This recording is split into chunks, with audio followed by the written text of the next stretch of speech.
कारक वाक्य में प्रयुक्त संज्ञा अथवा सर्वनाम का संबंध क्रिया से स्थापित करने वाले तत्व को कारक कहते हैं। जो भी संज्ञा सर्वनाम है उसका संबंध क्रिया से स्थापित कौन करता है? कारक। जैसे एग्जाम्पल, चूहे ने शेर का जाल काट दिया। अगर जो ने है और का है ये हमारे कारक चिन्ह है। अगर हम ने और का को हटा दें तो हमारा वाक्य नहीं बन सकता। चूहे शेर जाल काट दिया नहीं बन सकता। तो कारक चिन्ह क्या करते हैं? जो भी संज्ञा सर्वनाम है उसके बीच संबंध स्थापित करते हैं।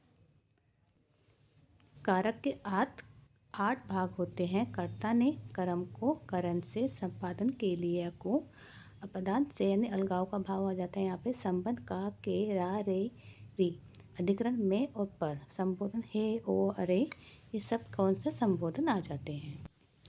पहले है कर्ता। क्रिया को करने वाले को क्या कहते हैं? कर्ता। जो भी कार्य करता है उसे हमें कर्ता कहते हैं। जैसे पिताजी फल काट रहे हैं। कौन काट रहा है फल? पिताजी। जहाँ हमें कौन का उत्तर मिले, कौन काट रहा है, तो वो कर्ता है। एग्जाम्पल के लिए आपकी ट्रिक है, जैसे पिताजी फल काट रहे थे, हम कौन करें? कौन फल काट रहा है मतलब पिताजी, तो ये है कर्ता। सेकंड है कर्म। जब क्रिया का फल किसी अन्य को मिले वह क्या होता है? कर्म। जैसे मैंने राम को थप्पड़ मारा। काम किसने किया? मैंने। क्या किया? राम को थप्पड़ मारा। मिला किसको थप्पड़? राम को। तो कर्ता कौन है? मैंने। फल किसको मिला? राम को। जहाँ तुरंत रिजल्ट आ जाए वो होते हैं कर्म। इसमें आंसर आपको उत्तर मिले जिससे जिसके जिसको का उत्तर प्राप्त हुए, किसको मिला? तो आपका राम को। तो कर्म कौन है?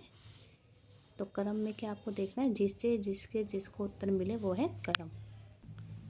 थर्ड है करण।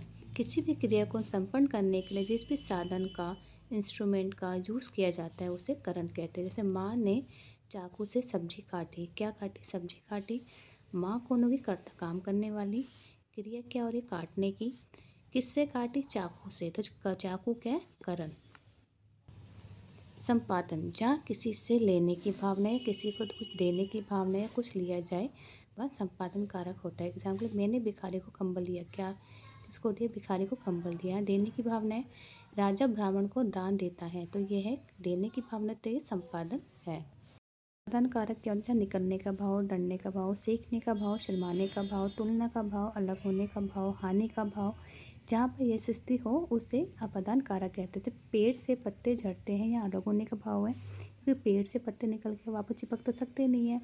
मैं सर से सीख गई, यहाँ सीखने का भाव। हिमालय से गंगा निकलती है, ये निकलने का भाव। जैसे मैं घोड़े से गिर गया, चोट लग गई, राम श्याम से लंबा, ये सब क्या है? अपादान। संबंध कारक, जिस रूप से किसी वस्तु का दूसरी वस्तु से संबंध प्रकट होता है उनसे संबंध कारक कहते हैं। जैसे इंदिरा गांधी जवाहरलाल नेहरू की बेटी थी, तो इसका संबंध, इंदिरा गांधी का संबंध किससे है? जवाहरलाल नेहरू की से। तो इसे क्या कहते हैं? संबंध कारक।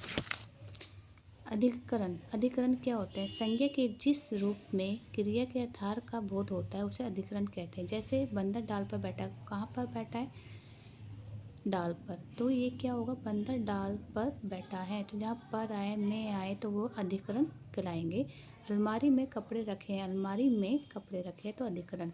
संबोधन, शब्द के जिस रूप से किसी को बुलाया जाए या संबोधित किया जाए उसे संबोधन कारक कहते हैं। अरे कहाँ जा रहे हो? तो ये जो अरे है वो कहाँ, अरे कहाँ जा रहे हो? तो अरे क्या है? संबोधन।